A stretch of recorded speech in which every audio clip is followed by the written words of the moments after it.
Sister Shanice in the house. How are you doing? I hope you're all well, having an absolutely fantastic, boombastic Saturday. We're going to open up the lines now. So callers, the lines are now open. The number that you need is 0207 193 0174 if you're calling from the UK. If you're calling from outside the UK, then the number is +44 207 193 0174. So we've got a couple of callers on the line. Who do we have on the line? Yeah, greetings. Who do we have on the line? My name is Panya. I'm calling from Côte d'Ivoire, Ivory Coast. Welcome from the Ivory Coast. I didn't quite catch your name. Panya, P-A-N-Y-A. I am originally from East Africa, but I have got roots going partly to Southern Sudan, partly Tanzania. And I've been privileged to live in many, many places in Africa, including next door to Kenneth, Kaunda. I'm from Tanzania, so Zambia, they are neighbors. Wow. So I also lived in Malawi. Welcome. Thank you. Yeah. So anyway, I have, first of all, about Kenneth Kaunda. Definitely, the man is a hero. There is no way you can describe him. He's more or less that he's not as popular. Maybe he was not as charming as some of the others. He's not as charming as Nyerere, not as charming as Mandela. But he's certainly up there with those giants of Africa's independence struggle. For those that may not know, is when things were very tough in South Africa for the ANC, when Mandela was in jail, when he went to jail in 1964 for serving his life imprisonment, Oliver Tambo, who was his law partner, the ANC made a plan for him to go away, because if the whole leadership was in jail, which was the plan of the party government, was to decapitate the struggle movement by jailing or killing all the leaders. Oliver Tambo ran away from South Africa. And where did he run away to? He ran away to Zambia. First of all, he ran to Botswana, but Botswana was too close to South Africa, and their party government could easily send agents to do whatever they wanted, whether it's killing and kidnap and everything else, which they did actually throughout the 70s and 80s. So Oliver Tambo, went and sought refuge in Zambia, hosted by the great man Kenneth Kaunda. So the ANC, in fact, throughout the struggle years, from the time ANC was banned in 1963 or thereabouts until 1994, the ANC was headquartered in Lusaka, in Zambia. This is the contribution that Kenneth Kaunda played. And not only that, these South Africans, many of them, the South African freedom fighters, when they're running away from South Africa, they had to leave the country illegally. And the moment they reached Zambia, it was like they reached a safe haven for them. They got passports. Many other countries did it. Nigeria, Tanzania, and others, many, many countries all over Africa helped. But Zambia played a key role, because the moment the ANC freedom fighters got there, they got Zambian passports. Yes. They got training, everything they needed. It was like a government, the ANC government now, it was a government in waiting, and it grew up in Zambia. So this is the role that Kenneth Kaunda played as far as this government. And not only about Zambia, he was instrumental in the struggle for Zimbabwe. Yes. He hosted fighters and there are other countries.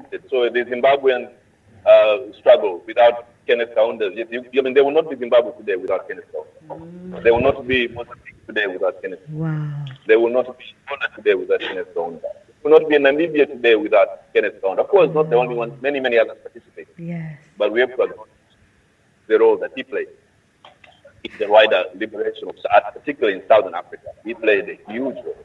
Yeah. And I don't know if the listeners may know is that Kenneth Kaunda's parents originally came from Malawi, next door. Of course, those days, Malawi and Tanzania were more or less the same people anyway. That's the borders, we say, that divided us. But his parents came from an area that is currently Malawi, and they moved to Zambia as missionaries. His father was a missionary. I can't remember which church, but was a missionary.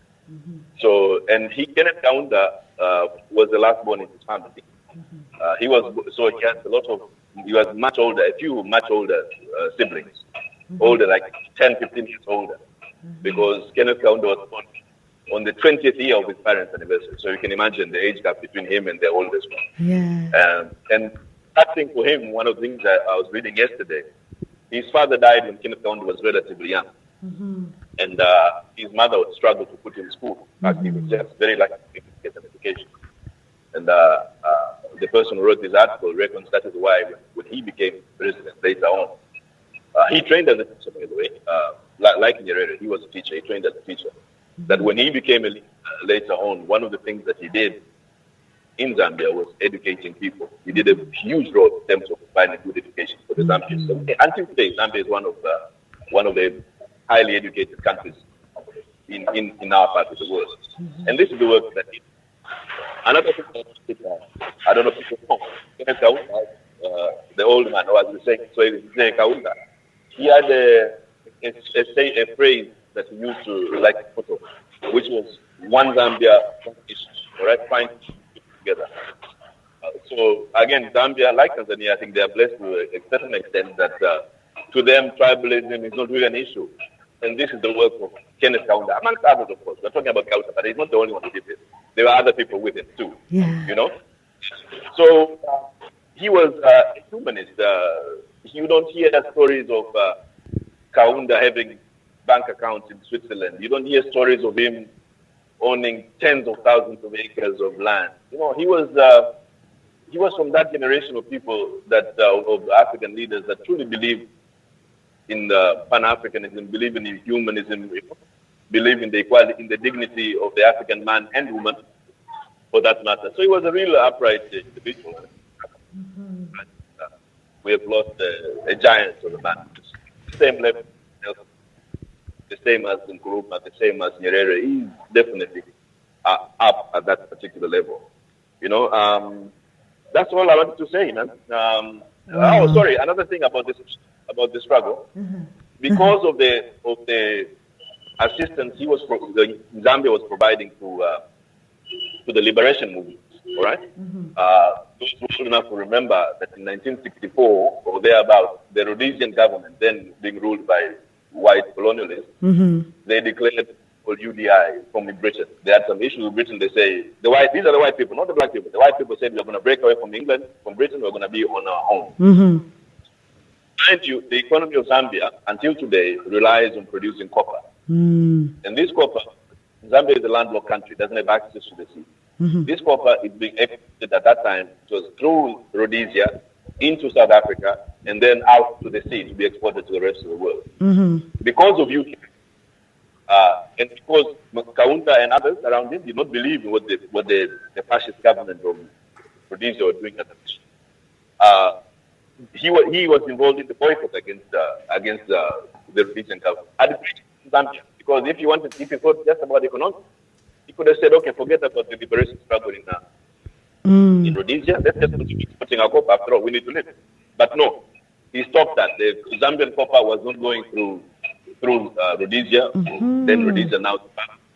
Yes, as support to say, listen, we don't support what you white people are doing against our people. Kenneth Kaunda, straight course to Zambia. All right. As a result of that, I don't know. Some of you may aware, maybe you may know that it is Kaunda and Nyerere that they approached the Chinese, the communist Mao's China, not today's China, to build the Tazara Railway, to provide an alternative route to the sea for Zambian copper.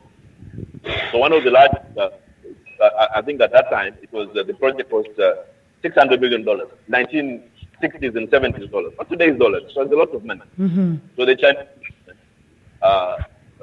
there is a company of Tazara, the Zambia Railway Authority, it exists until today, it's not very well, unfortunately, built a railway line from Zambia, somewhere called Kapiriposh in Zambia, through Tanzania, all the way to the port of Dar es Salaam. And this was to provide a route for the Zambian copper to get out. In fact, in Kiswahili, we call the railway line, we call it the freedom railway, you know, the freedom railway, we call it that. So he did a lot. And my last point is, we need to thank Kaunda and Nkrumah and others as well at that time, Nyerere and Edward Mondlane, Samora Machel, all these big liberation heroes for giving us political freedom. We got political freedom. But the bigger freedom that we have now is the economic freedom. That is where the game is played. We need in that direction. The generation of Kaundas, Engineers, and Kuruma, they've done their bit.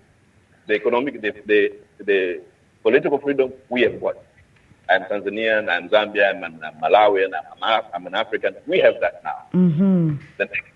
The next phase of our struggle, and it's the same struggle, by the way. It is the same. We need to liberate ourselves, liberate our minds in terms of education. We need to get our people educated. About the highly educated. And you touched. Sorry, sir. Continue. No, I was just thanking you for bringing that insight, and it's very, very great. And like you say, powerful, brother. It's not just. Oh, someone else. That's fine.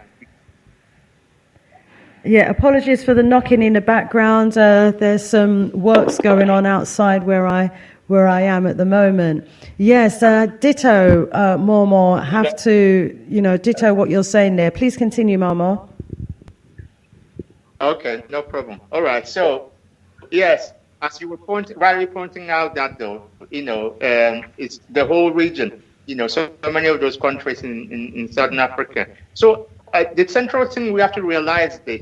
We were mentioning about how Rhodesia or the white minority government decided to break away from Britain. The thing we must understand, whether they're calling themselves Australians, New Zealand, American, Colombians, Brazilians, etc. They have the same people and the same mind. So Britain. It's just super. It's just how can I put it? It's just show. When you say they're giving the freedom for them to become their own independent country, you can see that they were all backed up by Britain. That's why after the problem with Mugabe, decided so that give up the land and they're going to pay back. Decided to start taking some action. Who came in to take a step? Yeah, wasn't it? So my main point is this: we must not be confused about all these titles and all these different names. Yeah, the Westerners see themselves as the same people. That's why if you go to Australia, what's the flag on top of the Australian flag? You see the Union Jack.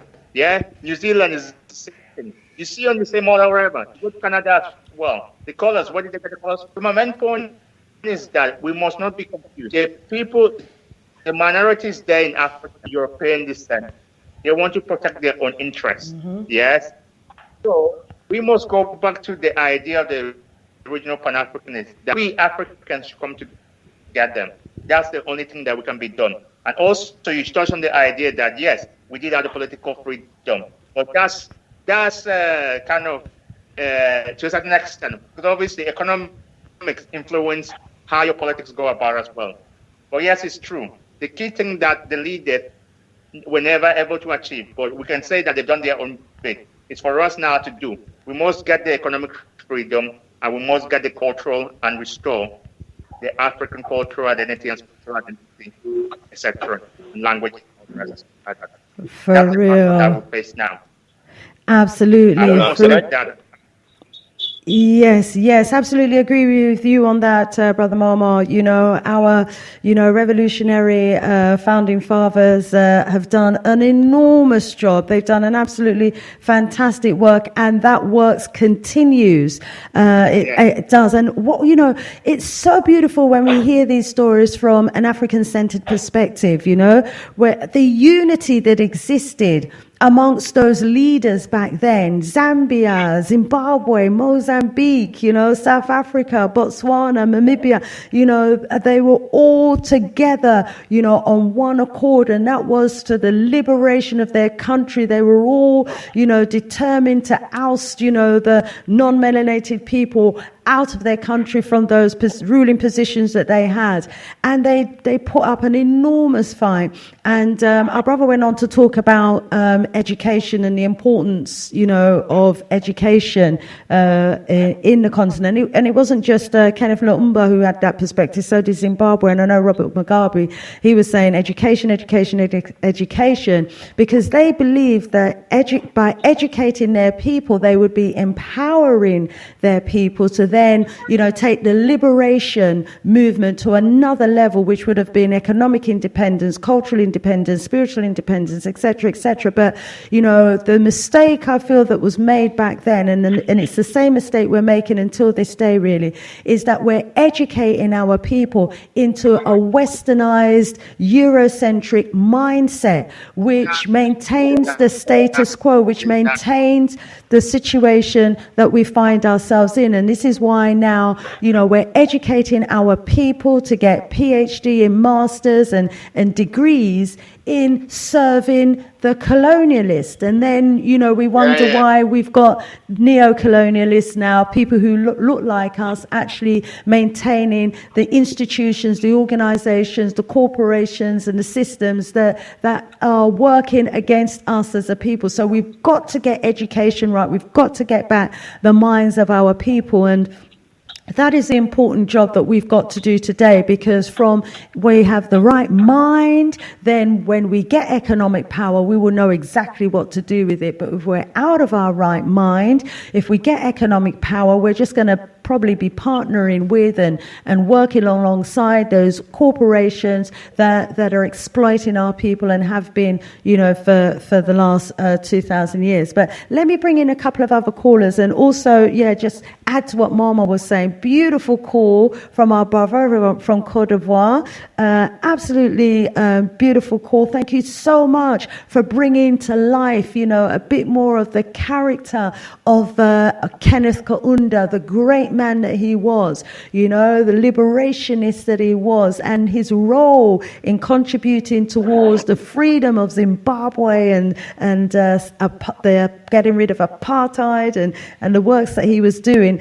And I remember when I was in Zimbabwe, the revolutionary freedom fighters used to talk about going across the border to Zambia to train and then coming back into Zimbabwe and fighting, the Rhodesians, and then going back in and they talked about also the relationship that they had with the Chinese government back then, the Myanmar government back then, that was helping with the training and the army. And, it was a full-on military, continent, for the whole region of the continent. It was one huge war against the greatest powers at the time, the French, the Spanish, the Portuguese, the British, the Dutch. They were fighting at the time the global Western powers with all of their might, and our people won. Our people won, and this, this rich history, despite all of the education in Africa, seems to have gone missing in that drive for educating our people. And this is what would have empowered our people. And then the rest of the story would be, and this is where you now take over, to make sure that we maintain control, that we never allow our country to go back into the hands of non-Africans, because this is what we suffered, for centuries whilst we were under their cosh. The education went wrong. But you know what? Let me bring in some more callers, and then let's go back to our callers on the line. But remember, everybody, while you're not talking, please put your phone on mute. Let's bring in Brother Kwame. Greetings, Brother Kwame. Welcome to the Community Talk Show discussion today. How are you doing? I'm very well, Master. How are you? I'm good, thank you. Very good. Welcome on the line. And greetings to the brothers also on the line. Welcome, Kwame. Brother made a point that he said that some of the about the land bits in some of the African countries. What we need to understand and understand is that a lot of southern East Africa is actually still, the land is owned by Europeans. Mm-hmm. In Zambia, 80% of the land is owned by the Europeans. After so-called apartheid ended, and apartheid listeners, it's still around in South Africa. I went to South Africa in 2013. That's the last time I went to that country, but it still sounds like yesterday. You got Johannesburg, right? So you got Soweto. Two less than 4 miles down from Soweto.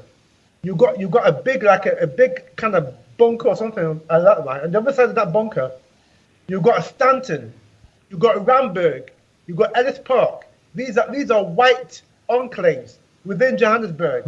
Yeah, Stanton and Randburg will make Chelsea, Kenneth, and Knightsbridge in London look like huts. This is where the super white live, right? In Soweto, you got cockroaches. You got some nice houses, don't get me wrong, but you got cockroach infested areas. You got areas in Soweto that haven't got water, electricity. But over the pond in Randburg, Stanton, downtown, just outside the Johannesburg, not necessarily downtown, because downtown used to be a white enclave as well, but the white people moved out of downtown Johannesburg eastwards, so they went to Randburg, Stanton, them kind of places, right? They have running water 24/7, they have electricity 24/7, right? And some of these houses, like I said, are mansions and palaces, right? The shopping center in Randburg and Johannesburg made the one opposite look like a ghetto, right? So white people, right, still control the land and the economy of South Africa, right? In Namibia, there's a massive land issue in Namibia. I went to a documentary on the other day, right? One white man in Namibia owns 45,000 hectares of land. Wow. Now, for listeners out there, you don't know what 5,000 hectares of land, just conceive that life. Let's say that it's equivalent to 45 Wembley stadiums put together. All right, that's how much is 45,000 hectares of land is. The equivalent of 45 Wembley stadiums. No, it's more than that. Isn't 1 hectare the size of 1 football pitch? 1 hectare is the size of 1 football pitch. If there's 45,000 hectares, that's 45,000 football pitches. Yeah. And that includes the infrastructure of the pitch as well, and also the outgifts of the pitch. So we're talking massive land, right, in Namibia that one white man earns, right? And so the land issue in Namibia is still alive, but people don't know about it. Again, in Botswana, the land issue there is still rife as well. Population of less than 2.5 million people, but yet the indigenous people of Botswana, the Setswanas and the others, right? They're still landless in their own country. Can I just quickly interject there, my brother? Because I've just done a quick Google search. How big is London in hectares? London is 157,000 hectares. 157,200 in hectares. 200 hectares. And so you said that one man owns, 147,000? That's almost the size of London, the whole of London. And in Zimbabwe, we were hearing of landowners who had owned land the size of Wales. One landowner who owned land the size of Wales. So we're talking about huge tracts of land. And as you said, I was interviewing someone from the Namibia and Hereru campaign organization on my show last Wednesday. And we looked up, and 70% of the land in Namibia is still in the hands of Europeans. Right. See that? I was just sure as well. I'm sorry, Shani. It's a damn liberty. It's a damn liberty. I'm sorry, Shani. Sorry, cut me off. It's a damn liberty. Sorry. Okay, put your phone back on mute now. Let's go back to Brother Kwame to finish. I mean, this is what we're saying. It's totally unacceptable. This is the work that is yet to be done. Our founding fathers, they started a great works indeed towards taking back Mama Africa from the clutches of the Europeans. But they're still there. It's just that they're not the ones whose faces we tend to see in the parliaments and in the leading positions, but they are still very much in control over huge swathes of land on the continent, and therefore the resources on the land, under the land, and also the corporations that are extracting those resources and minerals from that land that they are still holding on to until today. And we're so miseducated as a people. We're hearing our own people say, it's okay, they can stay amongst us. Do we not learn from our history? Brother Kwame, I interrupted you there. Let me allow you to finish and land, and then we'll take a couple of other callers. We also see in Kenya as well, where the descendant of a British aristocrat owns land the size of Wales in Kenya. Wow. Right? And this is unfinished business in Kenya, Uganda, Malawi, Mozambique, Angola, Namibia, obviously West Coast of Africa. Large tracts of land. Even Jamaica and all those places like that. I said even Jamaica and all those places like that. That's true. What is this? Look. What is called even the Caribbean? It's a corporation. So indigenous African people have never owned that land. They've never owned the land. The Jamaicans have never owned the land. The Queen has maintained control of the land. You're right. So those former colonialists have still, through their, illegal control of the legal system, which is something else we left intact, which should have been, removed. They've managed to hold on to their illegal gotten gains. And so what we're highlighting here is the next important steps of the liberation struggle. We were talking about, in terms of the memory of Kenneth, Kaunda, the great works that they did in starting that liberation movement. But there's still a great amount of great works yet to be done.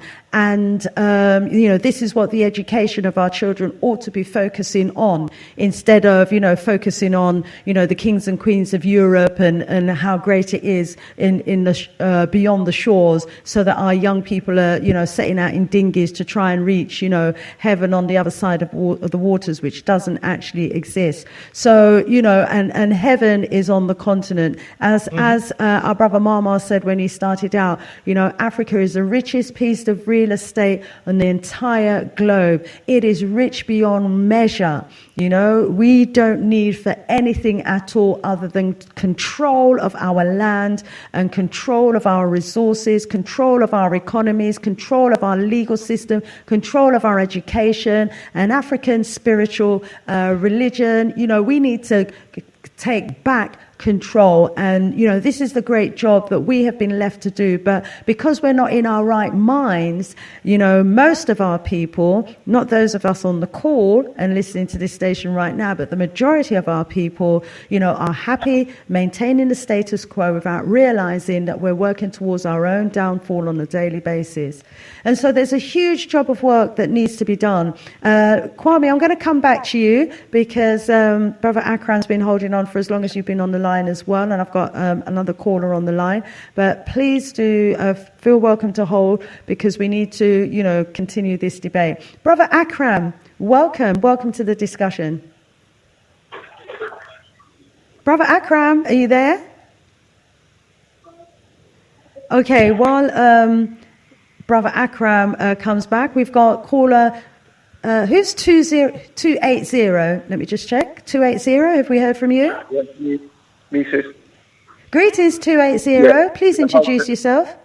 Yeah, Hotep is just a silent listener. Hotep, silent listener. Welcome. Yeah, I just wanted to something quite.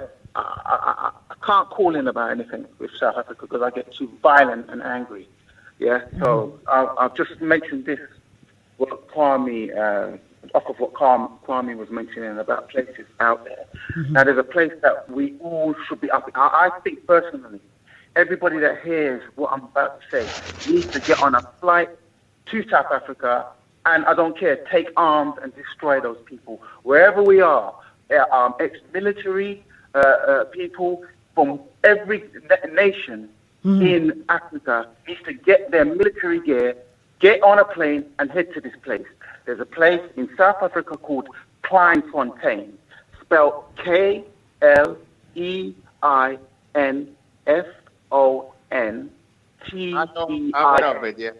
You need to get in that place, and we need to take that place. This is an absolute disgrace.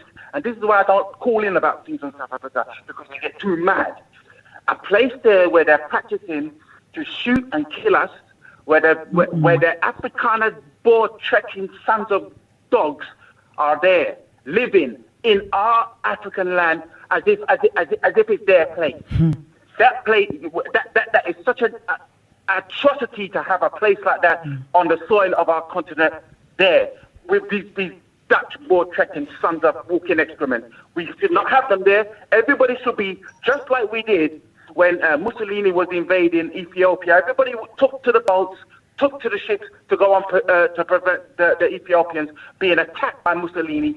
This place here should be wiped off the map. And that's all I've got to say. And there's other places like that, not just Kleinfontein. There's other cities in South Africa where you got white boar trekking sons of dogs.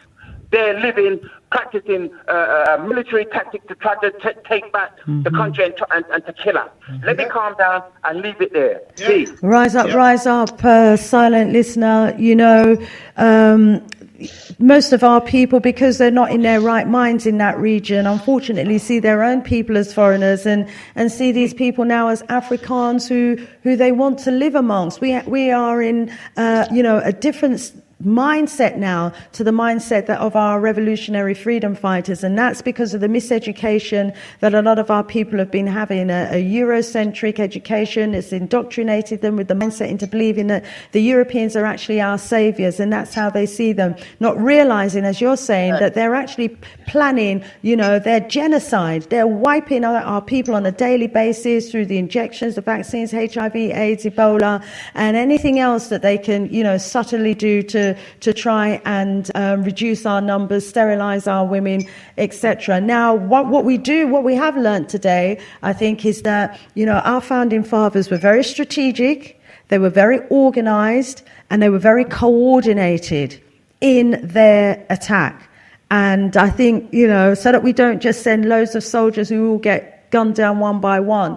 It's clear that there's still a huge amount of work that needs to be done to free the continent. But sending individual snipers, so to speak, may not be the way. Can we learn from our revolutionary freedom fighters who were organized, strategic, united, in one accord ideologically in terms of what the objective needed to be, and they were there to support each other, and it worked up until, they started getting infiltrated, and now, we know that is a weapon that's used to undermine a lot of our movements, infiltration. But organization, strategy, coordinated responses, is that the way forward? Rise up, silent listener. We need your energy. We need that energy indeed to remind us of the works yet still to be done, and to wake up our people to the reality that we are faced with. Brother Akram, are you ready to come in? Okay, let's bring back our guest from Côte d'Ivoire. Please tell me your name again, my brother. From Côte d'Ivoire? Our guest from Côte d'Ivoire? 7520. Okay, I don't know. Yeah, sorry, sister. Yeah. This is Brother Akram coming in now. Okay, Brother Akram. What happened? I've been calling you for a little while. Yeah, no, because I got busy and then... Okay, no problem. But I couldn't get... It's not a fault with the line then. Okay, well, welcome, my brother, welcome. Yeah, Grand Rising, my sister. Yeah, I'd just like to say that 45,000 hectares, that's the equivalent of the size of Barbados, about seven square miles larger than Barbados. I think he said 47,000. So yeah, 45,000 square, 45,000 hectares is the size of Barbados. Barbados. Wow. Yeah. So we're talking about Europeans with the size of land greater than Barbados. Wow. Yeah. Mm-hmm. That's one thing. Yeah. The second thing is that the before you go on to the second thing, I'm still just allowing that huge bomb to drop. you know, this is what we all need to be mindful of when we're talking about, you know, our land. Somebody's making up a lot of noise where they are. Please put your phone on mute. Please mute your phone. Those of you on the line, thank you so much. I mean, can you believe the amount of land that these people own? The size of Barbados, the size of Wales, the size of London. Huge tracts of land. Yeah, carry on, my brother. We're coming for a little bit. Yeah, I hope you don't mind, Brother Akram. Let's allow our guests to quickly interject. Yeah, go ahead, Brother Mama. Yes. Thank you very much for letting me come in. I've been listening a while about the situation of South Africa, Namibia, even Botswana, and even Kenya to a certain extent. Yeah, it's really sad.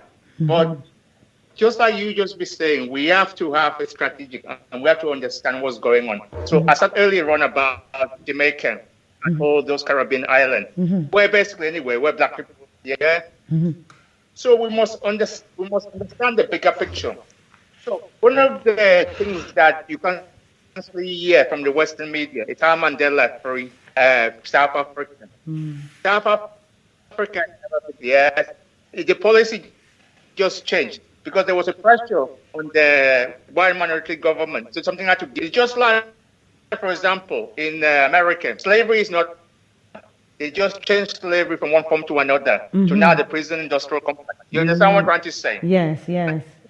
Our communities, wherever they are, whether in France, whether in Britain, you know, whether in Australia, you will see that they will use prisons as places where they can put them in slavery still. You understand what I'm trying to say? But my point is, the fundamental thing is to do with the education system. Yeah, the fundamental thing is to do with the education system. In South Africa, the reason most South Africans, when they see other Africans, they think of themselves as foreigners coming into the places that is because of the miseducation in the media. Yes. So you may see black faces on government, but it's the whites who are controlling them. You understand? The faces on it. So my main point is this. It goes back to then, these independent leaders. Unfortunately, as great as all these independent leaders, for example, our great ancestor now, Kenneth Kaunda, yes, but he was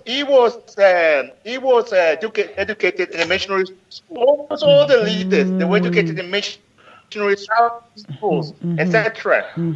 So nothing of any note has ever been done to what we call decolonization. Yeah, another word to get rid of the Western structures that are in place. So, for example, using the colonial languages, if you go to Moses, especially the ones from Britain, you're still wearing colonial wigs. Yes, you're still wearing colonial gowns. The parliament is exactly the same as the one in the UK. So my main point is this: you must start with the education system. And unfortunately, as I said, unless something is done concretely to do that, every new generation is being fed these new lies and this new distortion. So, done, we cannot just go and be fighting randomly because that will not work. Because the people that are actually will be fighting you will be the black people. Because the soldiers in South Africa, they're mainly black. In Namibia, they're mainly black. You understand what I'm trying to say? But the Western system is hiding on those governments and giving them corporations and money to say that, oh, they're not in power, but they're not. So the case of Namibia is absolutely ridiculous because it's only like a couple of 100,000 Germans, basically, yes? And they're owning the size of like Western countries in terms of land.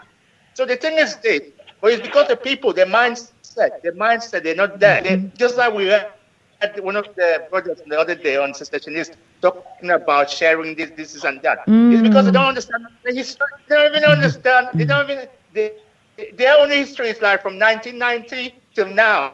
So they think they got freedom. You understand what I'm trying to say? But my point is that they don't know history. And nothing has been taught to. So my fundamental thing is then for you to have a mind change. Yes? I'm talking about our people as a whole. Fundamentally, we must change the value. Otherwise, all we do, like for example, British, in the Western world, every time people get money, the vast majority of them, what do? They take the money and they go and buy Western goods and all the rest. There we all the money go. back to their enemy. Because we're not That's in what our the right problem is. mind. That's exactly. So is that problems in Africa? Is the exact problem in the black diaspora? Well, it's just bigger. You understand? So that's a fundamental thing. Tackle that. Tackle the culture. Tackle the history. Tackle the colonial legacy. Get rid of it. Yeah, but it will take time. It will take time. So we must have that plan, and we know that we're doing it our whole lifetime. That's the main. Yes. We hear you on that, my brother, and that is, the work for this and the next generation, the battle to take back our land, take back our education system, our legal system, our culture, our history. For the last 70 years since independence, 70 for some countries, 60 for some countries, 50 years for some, less for others. We thought we were independent, but clearly, we have not been independent. We have been simply maintaining, other people, the land that's still owned by the Europeans, the Queen, the Crown, and others. And it's not just Africa, it's the Caribbean as well. Okay, let me go back to the line and bring back Brother Kwame, who I had interrupted in the flow and has changed and who conveniently put us on this road that we're talking about, and that is, the realization of the extent to which, many African countries are still largely owned by Europeans. Brother Kwame, please recap and continue. And this will even bring me to Zambia, because although we know Kaunda did a lot of great things, i.e. he brought universal healthcare, universal education, tried to nationalize certain assets, right? And also was part to help in terms of the liberation struggle in Southern Africa. One of the cardinal wrongs that Kaunda did was that before he left office in 1991, he signed a privatization of the Zambian Consolidated Copper Mines. We have it in the archive.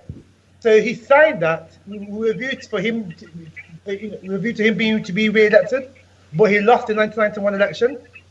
And so, having signed that document before the election, after the election, we now saw the mass privatization of the copper mines in Zambia. Why is this important? Because Zambia had, I use the term had, HAD, not has, HAS, which is the difference. Zambia had 3 of the biggest copper mines in the world, right? And we know copper, for those who don't know, is a main component in things like LED TV, iPads, iPods, and even electric cars. So Zambia had those rich copper mines that could have made the country more self-sufficient than what it was even during Kaunda's day. But when Kaunda signed this agreement, the election in 1991, after he lost that election, we saw between 1992 and 2000 the rapid privatization of particularly the economy of Zambia, particularly the mines. But that's the situation now where China virtually controls Zambia, right? To the extent that now you've got Mandarin is now an official language in Zambia. To the extent that now Zambia is indebted to China, and we know that there's some state assets like the ports that are not owned by Chinese, because Zambia has defaulted on these loans. And also we know that even the police, oh my God, the police, right? Chinese have even infiltrated the Zambian police force to the extent that now you have Chinese nationals in the Zambian police force. So this is the extent of the legacy, unfortunately, of Kenneth Kaunda when he allowed himself, right, before he lost the election, to go embark on the presidential program. Had he won that election, that he did it, but he would have embarked on his program. And we see today the consequences of Kaunda signing that presidential program that has led to the Zambian consolidated mines the richest copper field in the world, now not being owned by Zambian people. And we see the consequence of this today, where now Zambia has become a colony of China. Let me interject there, please, Brother Kwame. I just want to throw something else into the mix for us to consider and talk about. Is the situation of Zambia in terms of the extent to which the Chinese own the copper mines today a result of Kenneth Kaunda's sort of blindness, so to speak, in terms of the economies around the copper industry, or was it the price that he paid for the freedom of Zambia, Botswana, South Africa, Zimbabwe, Namibia, and all that they were fighting for when they needed an ally, who could arm and train them? Was the cost of that just too high? Let me throw that out there for us to consider, because there would have been some agreements that would have been made for that military aid. Who wants to come in here?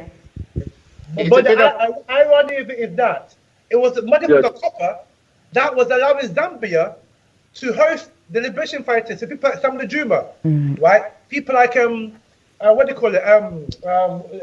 That guy in Luanda, what's the name? Not Savimbi, the other one. And then Samuel Michel, and then you had what do you call it? Even Robert Mugabe. They all were funded by Zambia, right? And Zambia got their money from the copper, because at that time, right, the copper was nationalized. This was something that Kaunda did. He actually nationalized 80% of the copper mines. Yeah, because before 64, right, when Zambia got independent, the copper mines were owned by that demon, Cecil Rose, under the British South Africa Company, under the Anglo Gold conglomerate. But Kaunda got it back from them, right? And that's what funded his free education, his free healthcare system. The massive infrastructure that he embarked on, the electrification of Zambia, all those infrastructure projects that he was able to develop in that time, present, but because of the money from copper, because copper is a very, very sought after commodity. Can I just add something else there? I mean, I was watching a video and I was listening to him talk in one of the interviews that he did while he was alive. And what he actually said is that what the West actually did was to reduce the value of their copper. He was saying that, when they discovered copper, they thought that was going to bring the wealth that they needed to transform their economy, to improve the quality of life of their people. But as a punishment, for supporting the liberation struggle in South Africa, Mozambique, Zimbabwe, etc., he said that the Europeans actually devalued the copper. To sabotage their economy. So that is a factor as well. So there are a number of factors. Bad deals, maybe some commitments to China for the military aid that they provided. And that could have been a bad deal as well, because they're already paying for it from what you're saying with the copper. And then here they are continuing to pay for the legacy of that help and support. And I know that loyalty towards China existed in Zimbabwe as well, because I was hearing it, from the veterans who felt that sense of gratitude towards China for the arms, the weapons, and the training, that they got at that time, to help them in their liberation struggle. But where I think those other countries went wrong, like Kenya, Namibia, and Zambia, the countries that we're talking about, is that unlike Zimbabwe, they didn't go the extra mile to take back their land from those Europeans. And that's what, our brother, the silent listener, was talking about, the fact that these people in South Africa who see the writing on the wall at some point are actually preparing for that day. They are preparing for the day when our people decide that we want back, some of our fertile land. We are fed up of being squeezed to the corners of, the arid bits of land that, that is infertile, that has no mineral wealth. We want back our land. They're probably wondering why it's taking us so long to take back our land. You know, Yeah, let me go. Can I finish? Yeah, let's bring back Brother Akram. Come in, Brother Akram. Yeah, you were saying about the size of the land. You know, that 37,000. The second part. Yeah. The second part is the railway from Tanzania to Zambia is actually 1,000 miles long. Okay. Yeah. So you can imagine the work that went on to develop that railway. So that's the other thing. Now the brother mentioned also about China 35 years ago. 35 years ago, China had an economy of just $500 billion, which is under $500 billion. Right? Today, Chinese economy, and everybody saying it's a second to America. No, it's above. It's number one above America, because in the last 2 years, America economy did not grow. So, and China has been growing constantly. So now China is $23 trillion, whereas America is at $21 trillion. So China has a greater economy than the China US. has a greater economy than America, the USA. and it's growing, whereas America is basically stagnant at the moment. Yes, indeed. Rise up for that.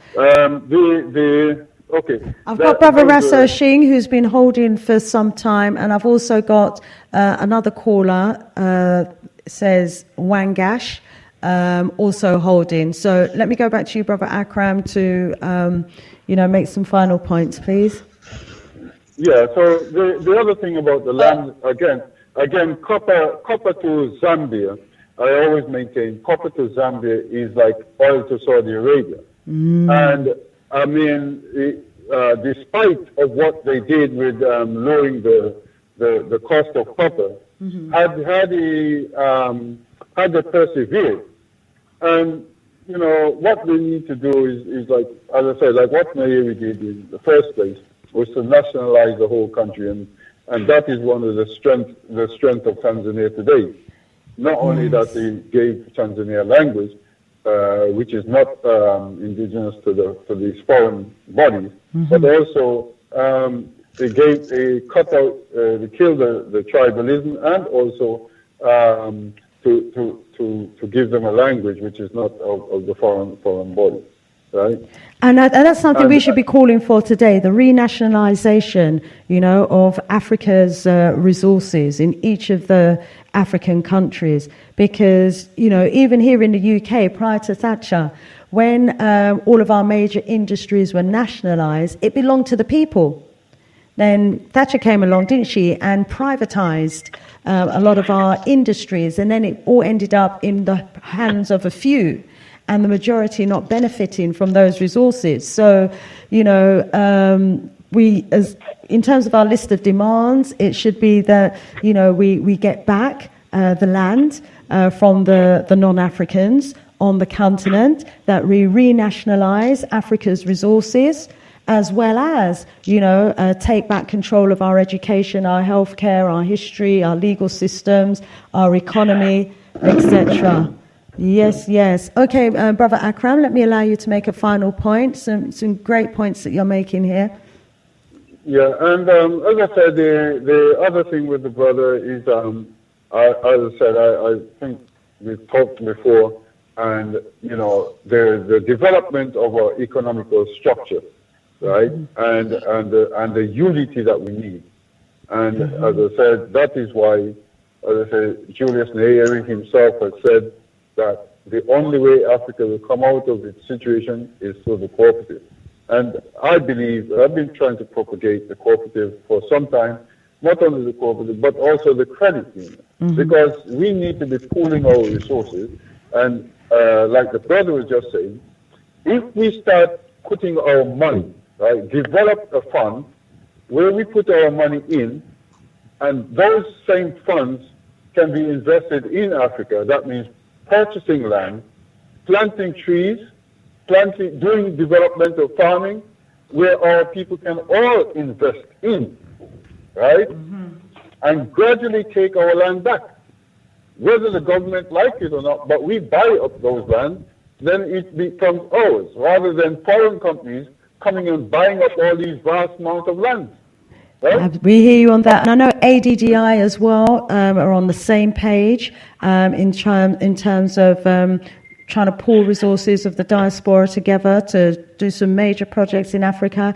We've got the Africa Free Trade Agreement now, which is an initiative to try and, a strategy for all Africa to take back control of its trade in between each other and growing each other's economies. So there are some major strategic policies that are being pursued in order to achieve that. Let me come back to you towards the end, Brother Akram, very briefly, but let me bring in Rasso Shing. Rise up, Rasso Shing. Welcome to the Community Talk Show. Continue rising, Sister Shanice, Empress Shanice, because you're making a physical example what our women are capable of doing. And as what we always say, my sister, in the presence of the Supreme, the omnipotent, omnipresent, omniscient, the great art of divinity. Blessings to our family who is connected to that spirituality. We have been listening for almost an hour now. And you see, one of the things that we need to overstand is this. Our continent has been in bondage for over 8,000 years. Mm-hmm. None of them who came in relinquished their old and Mother Africa. From the Grecian, the Roman, and the Roman are the one that define where we are in the 21st century, because the ancient Treaty of Rome, you will see, all you have to go in your smartphone and put in ancient treaties of Rome, and you will see that the Far East, which is China, India, and the Far West, which is the European, all signed a treaty together in the 1600s with one intention, to continue what you're seeing happening in Africa. So just as we said from the very beginning, the Rastaman, until when we abandon the constitution of the European enslaved wicked masters, because their constitution still bound all those states of Africa. So when we think it was just the European we've been fighting, we seem to forget, right, over 8,000 years of the Arabians that has become today Egypt and Saudi Arabia and Sudan and Iraq. These are the remnants of the ones who came from the east. And then we've been confronted with all who came from the west. So from the Grecian, the Roman, and the modern Caucasian, that is what we've been up against, my sister. And the only way that we have is to separate and get rid of them, because our land is our land. It's not as if it's debatable. These are the lands of our ancestors. We've got thousands and thousands and thousands of years of our account of the great kingdoms that we had right across our mother Africa. From the Upper Nile Valley, Upper Kemet, down to Egypt, right to the Dahomey, the Ashanti, right to the Far East as well. We had them, my sister. And that is where we are now. If you do not have it in you that separation is our only answer, repatriation is the only solution for Mother Africa. And we can't wait any longer, my sister. There's no more time to say we're going to be educating the next generation. By 2030, my sister, our challenge is this. Africa must be free.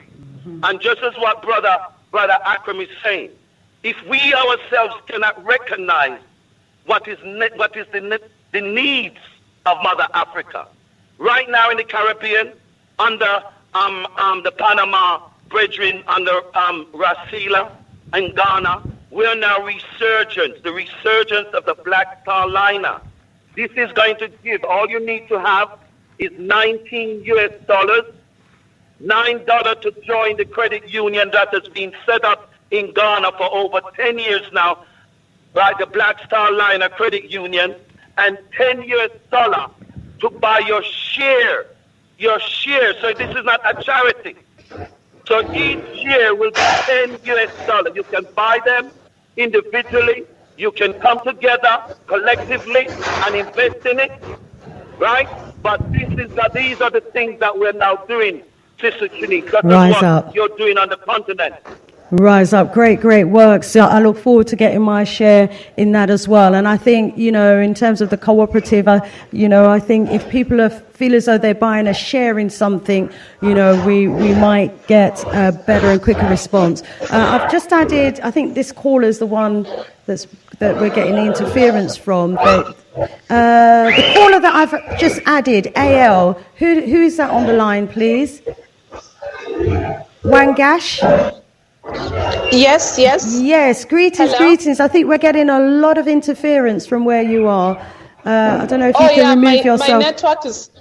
My internet is fluctuating. Oh, okay. Yeah, because you were there and then you disappeared. Well, welcome. Please introduce yourself and let us know where you're calling from. And can all the other callers please put their phone on mute to reduce the interference that we're getting? Okay. All the other callers, please put your phone on mute. Okay, yeah, go ahead, my sis. Please introduce yourself and where are you calling from? Okay, my name is Alice Wangari.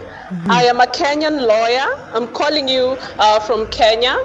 And I would just like to, add on my contribution towards the topic regarding land management, land use, and, the laws regulating land. And so this is really an issue that has affected our country. And I agree with the various speakers, Kwame and the others, who have been speaking about Kenya not having taken over the land after colonization. That is true. And I think it is mainly informed by the fact that Kenya decided to adopt a capitalist system of, economic management, and that has had a toll on, our economic progress. And recently, there has been a clamor for constitutional change. And what is surprising is that within the proposals that have been made for constitutional change, our political and other actors have totally disregarded and ignored land reforms. You see, much as our constitution was hailed as transformative, but it has failed to address curatively and completely the issue of land management, land use, and now we are grappling with issues like land fragmentation. So the little pieces of land that we have are being dismantled into small other pieces for real estate, and so we have killed our agricultural strength, and that finds us at a very precarious position because now we are importing more than we can export. In fact, the only place where we have a good balance of trade is with Tanzania, where we export more than we import. But with the European Union, we import more than we export to them. And that takes us back to the issue of land use and land management. I managed to write a memorandum to one of the political factions that was opposed to the constitutional process. And I told them what you can do is not oppose, but make amendments, propose amendments. And so one of the propositions I did, I asked them to look at is the issue of, creating subsidiary legislation on land use to cushion against land fragmentation.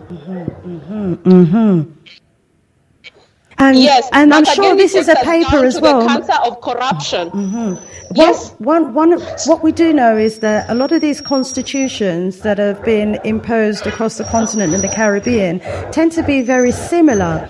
And, the situation facing most of the countries, therefore, are pretty much the same.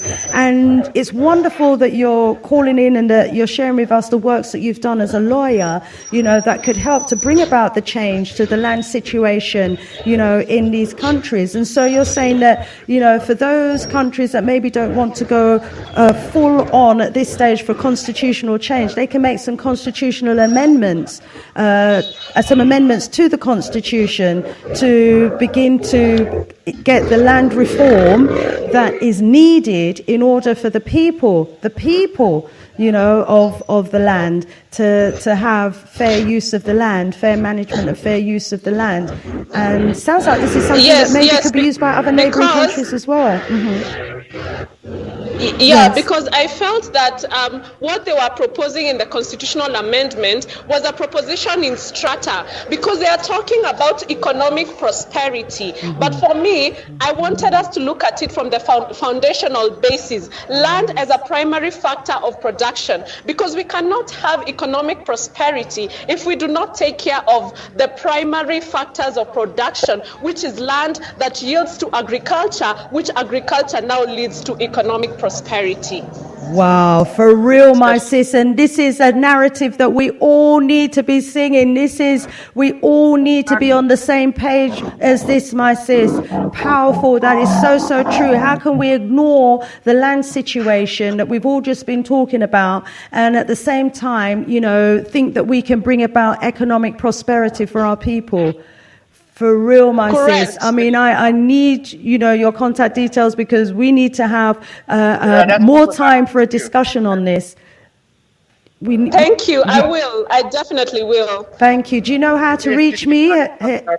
Yes, we are on the same WhatsApp group, the United Pharaohs of Africa. Wonderful, wonderful. Please link me there, my sister Alice. Wonderful. I think Mama is trying to jump in here. Brother Mama?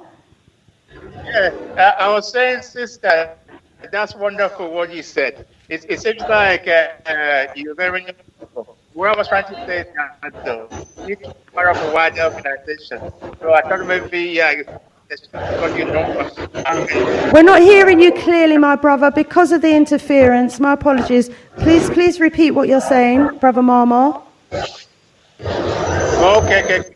So what I was saying is that is the lady, she's very wonderful what she's talking about the land.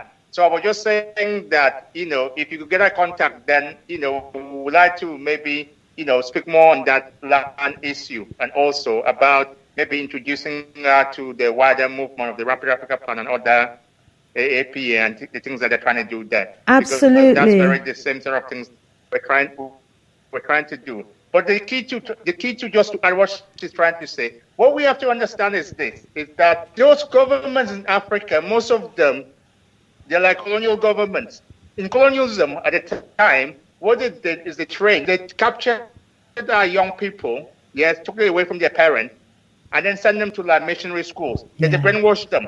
They become soldiers, they become civil servants, etc. Most of those ones who become the leaders in African country, they come from there. If you look at Kenyatta, the leader of first president of Kenya, now later on is their son who's coming in government. But my point is this, most of the governments in Africa, they're like neo-colonialism. In other words, even the constitution, just as Shanice was saying, the reason the constitution is similar to Jamaica and all these places that they are to Kenya is because they come from the same people. They're not constitution.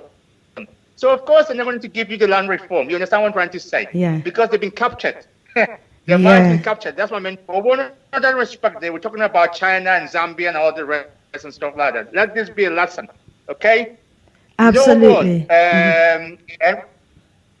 Dr. Henry Clark is a historian. He's written many books. I can watch his shows on YouTube. He said, Africans have no friends but themselves. So a simple free lesson. Whatever other people, are down, they will dare to lash onto our black people to move themselves up. Once they become up, they look down on black people. For example, Asians, when they first came to this country and all the rest, they used to call themselves blacks to make them put in the same scenario, to work together. When they became with the economic power and bought their own shops and stuff like that, they abandoned the black. In China, when China was weak, you understand, they wanted allies in Africa, to use them so that they can become strong. Now that they're strong, they're lording over African. You understand what I'm trying to say? We see the picture, my brother. Yes, we see the picture indeed. Yes. For 6,000 years, okay? They're calling themselves Chinese, Arabs, whites, all the rest and stuff like that. They hate the original people. You understand? They want to control us and crush us and dominate us, basically. So if you give them opportunity, that's what they will do. So the only way is African unity. If we're talking about trading, why do we need to trade with the African Union? Kenya should be trading with Tanzania. It should be trading with South Sudan. It should be trading with Uganda. It should be trading with Congo. We have all the people to trade among each other. Why don't we do that? Why do we need to trade? Well, that's certainly what we're working towards, my brother, with the Africa Free Trade Agreement. And as my sister was saying, our sister from Kenya was saying as well, you know, we have to make sure that we don't lose sight of the really important issue of taking back control of our land. My sis, please feel welcome to take yourself off mute. I had to mute you because of the interference in the background, but you can unmute yourself when you want to come back in again. I've just added a new caller to the line, 036. Greetings, caller 036. Please introduce yourself. Yeah, greetings, Sister Lisa. It's Red from Gloucester. Oh, welcome, Reg. How you doing? I'm good, yeah. I just want to say big up to you and the Galaxy, you know, because with your platform, there's a lot of optimism I'm getting. Because you're the caller from Kenya, yes, the lady, and the man from Ivory Coast. I'm not sure if they've called him before, but you know, the platform's growing and it's reaching, you know, it's reaching the four corners of the earth. So I just want to big you up and, you know, Galaxy, that's all. Big up Galaxy, absolutely, for providing this platform so that we can all come together and share. Okay, we are 10 minutes away from the top of the hour, so I just want to give everybody on the line just a minute or two to come with some closing remarks. Some of the highlights that we've been talking about today is the phenomenal work of our revolutionary freedom fighters, their courageousness, you know, the way that they strategically came together, you know, Zambia, Botswana, Zimbabwe, South Africa, Namibia, you know, they came together to fight against those colonialists who were, you know, making their lives absolute hell. And they didn't stop fighting. Even after one country was free, they didn't stop fighting until all the countries were free. But as we know, and as we often say here, these colonialists, they appeared to go out the front door, but they came right back in via the back door. And they gave us the illusion of freedom, the illusion of independence. But the reality is that we were never completely free and we were never totally independent. And we've just been mapping out now the really important next steps. And as has been said and highlighted, still until today, vast amounts of African land is in the hands of a very few non-Africans. That needs to change. We need a revolution of the land. We need to take our land back. Our education system is not in our hands either. We need to take back control of our education system. The resources on the land should be for the people. We need to nationalize our industries rather than privatize, because nationalization means that, the benefits, the profits will go back into building our schools, our universities, our medical centers, etc., etc. And we need to abandon their constitutions and replace it with our constitutions as well. We need to separate ourselves, because that is really the only way forward. This idea of integration, even Martin Luther King Jr., before he was assassinated, he said he feared that he was actually negotiating for his people to enter a burning house. He realized the dangers of integration, and that what he really ought to have been fighting for was separation. As my brother said, by 2030, Africa must be free, and we need to set up models, cooperative models and share models, so that we can all start contributing towards the rebuilding of the continent. Absolutely critical. Huge amounts of work to be done. Let's go back round and just give everybody a opportunity for a few closing remarks. My sister from Kenya, please take your phone off mute now. I can't unmute you, but you can unmute yourself. If you can't, just log out and please quickly log back in again. Thank you so much. Okay, so 520, 1 minute from you. Caller 520. I think that's our caller from Côte d'Ivoire. Okay, yeah, I'm here. Can you hear me? You've last spoken. The floor is yours, my brother. I've been listening, yes. Okay, just a quick thing. First of all, the issue of the land issue, it is more complicated than it appears. Just to go back to the issue of touching about South Africa. The first Dutch settler, the first white people to arrive in South Africa, they arrived in 1652, the Dutch arrived in Kenya. In 1658 or 1656, the black people were fighting the Dutch about the land. So it is not the issue that the Africans were just sitting. No. Within 4 years of the Dutch arriving, they are already fighting. And that war took about 300 years or so for the white people to defeat. What was the name of that war in 1656 that you referred to, my brother? I will send you the details. Yes, please. Thank you. The first point and the very first people that they dealt with. Right. 1656, the black people were fighting the white people. Yeah, my sis from Kenya, can you put your phone on mute, please? If you mute yourself, then you can unmute yourself as well, my sis. Thank you so much. Yeah, so, go ahead. So the issue is a very complicated one. So that's the first one issue. Yeah. Going back to there's a gentleman who touched the issue about Zambia and everything else. Again, I believe that we need to educate ourselves and get ourselves accurate information. There is no Chinese police station in China. Doesn't exist. It's no Chinese police station in Zambia. Doesn't exist. I verified this. Doesn't exist. All right? That's number one. Secondly, the issue about privatization of the mines, what happened in the 1980s. What you have to bear in mind, Africa is part of the world. And the pattern and the fashion, and unfortunately, when economics it goes in fashion, even in the United Kingdom, British Steel was nationalized, British Gas was nationalized, BT was nationalized. At the same time, that's when the things were happening in Zambia. That's number one. Number two, in the 1970s, copper. First of all, copper is a commodity. Nobody can control the price of copper or gold. Once the price is set in London or New York or whatever it is, including the gold you're wearing on your wedding band, that price changes. Unfortunately, in the late 70s, early 80s, the commodities crashed. There was a major crash in the commodities. And not only Africa, all the commodities, oil included, everything, all the commodities crashed.